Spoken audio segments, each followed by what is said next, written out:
Hi, good to see you. I'm Max, and in this episode of the Random Weekly Update series, we will talk about the KVM and how it will play out regarding Ethereum versus Cardano. But before it starts, 60% of you guys now, so it's decreasing, but still 60% of you guys who are watching this video aren't following us on YouTube. So if you're watching this video, please consider following us. We make videos on a daily basis, and by following us, you won't miss out on any of them. Let's get into it. So, the KVM. So for those who don't know, the KVM is essentially, I guess you could call it a chain, right? It will probably be linked as a side chain, if I'm not mistaken, to Cardano, and it's a chain on top of which you can, using the K framework, create dApps in Solidity and essentially convert them and build them on top of Cardano. So the basic idea is that you can port over smart contracts based on Ethereum to Cardano, and it should be seamless. Now, what does that mean? Well, because a lot of people think, well, hey, they will all move to Cardano now that it's possible. Well, there are a few things to take into consideration. When you are a developer, there are certain things you want to have, right? You want to have good tooling, so Ethereum, they have, for example, the truffle suite. They have GraphQL, which is a tool which allows you essentially to use APIs as smart contracts, and which currently right now only exists on Ethereum. They have plenty essentially of tools and services for developers to use to create their smart contracts. This right now doesn't exist on Cardano. You have some playgrounds in Marlow and in Plutus and that kind of stuff, but nothing more. And so it will take time before this comes, and it will be needed in order to get these developers to move, right? If developers don't see the necessary tools, they won't do it, because the coding is a lot about searching on the web, trying to figure out how it works. And if you don't have good documentation and if you don't have good tools which go with it, it just won't work out. So that's the first point. So the release of the KVM doesn't mean that instantly all of these smart contracts on Ethereum will move to Cardano. That's just not going to happen. Second thing is that there also needs to be a ton of funding, right? Ethereum, through their ICO era, where they were essentially able to grow very quickly and attract a ton of projects through that funding mechanism, if you may say it like that, even if it was pretty bad actually at the moment, at that time, because it was just speculation over speculation, it still attracted a lot of projects on the platform and a ton of liquidity, a ton of funding. And that funding is right now lacking on Cardano. Now you have, for example, the Catalyst projects, which is a great source of funding, and I think in that regard, IOHK has understood really how to create an ecosystem, a vibrant ecosystem, and they understood that funding is incredibly important.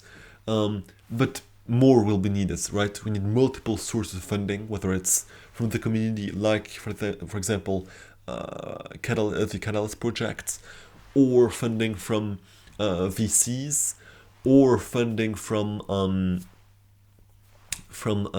investors, just speculators, I guess. All these things need to be created, and all of these, I guess, you could go. Right now, these are all barriers to entry for Cardano, and we need to remove them all. So that's very important. Third point is that, and this is more like how it's going to play out long term regarding the smart contract network ecosystem.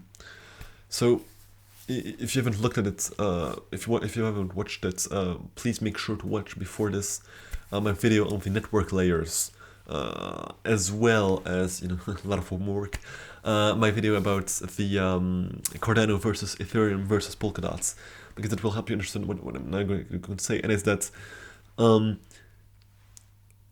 what developers want is credible neutrality. And that's the first point in this larger points. What is credible neutrality? Credible neutrality is actually a point which was elaborated by Fred Urchin, who is the co-founder of Coinbase and now the founder of Paradigm, which is a major investment fund in crypto. And what is credible neutrality? Well, it's this idea that as a developer, you want to build on a platform where you know that in 10 years it will still be there, and you know that in 10 years the governance and essentially the stakeholders will not make decisions against you. And Ethereum in that regard is incredibly powerful because they have no governance. They just don't have any, they have zero governance, and the platform itself is built by developers, right? It's a very developer-focused community. This is much less the case. You get to be honest here. It's much less the case with Cardano. There's clear tendency towards governance with Voltaire, and second, it's less, I guess, there's less this developer mindset. I guess it's more business mindsets, in the sense that, the platform is built by companies, not non-profit organizations, which are just trying to build cool things, like you would see on Ethereum. And I'm not judging here, right? I'm not saying what is wrong, what is bad, what is good. I'm just saying, like, how things are. And so you have less that idea of credible neutrality on Cardano than you have on Ethereum. That's one of the very major strengths, in my opinion, of Ethereum. So that's the first sub-point of this major point. And then the second point in that regard is this idea that developers, they want to build on the platform where they know there will be the most users. And it's kind of like when you try to build a social media, right? It's very difficult because you need, like, take for example, you have Bob and then you have Alice, right?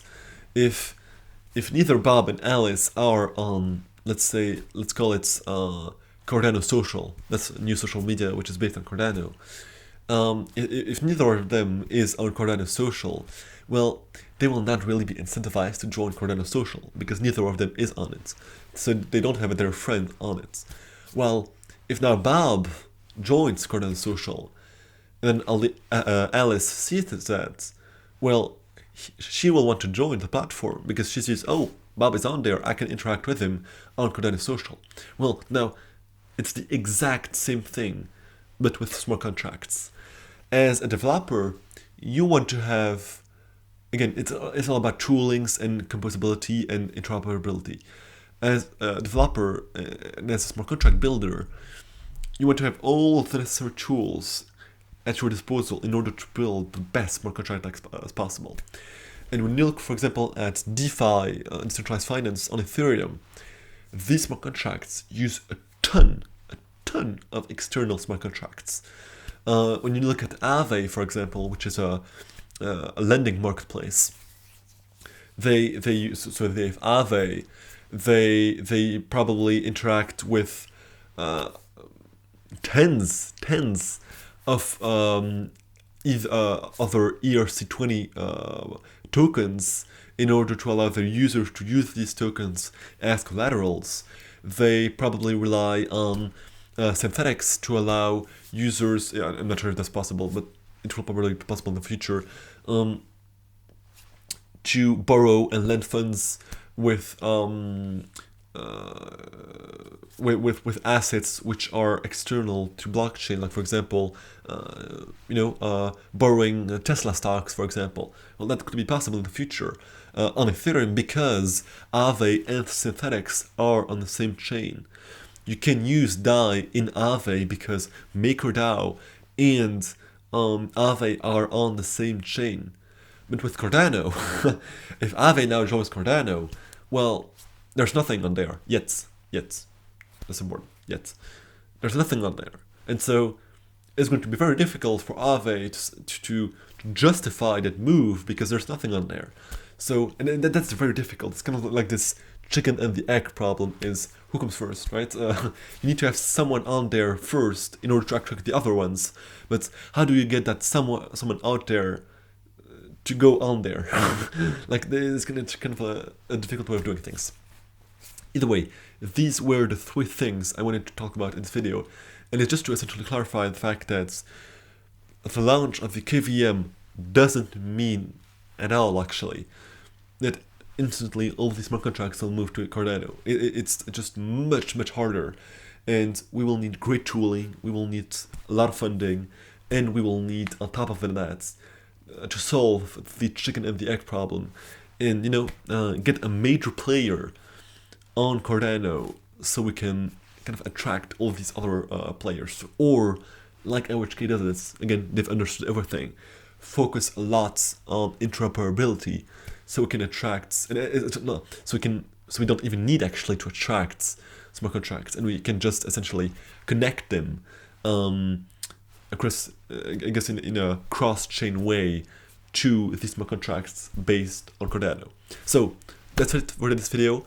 If you liked it, thumbs up. If you didn't like it, thumbs down. If you no thumbs down, actually, I don't like that. If you like our videos, please follow us on YouTube. Please leave a comment and make sure to follow us on Twitter as we tweet on a daily basis. That's it for this video. Bye.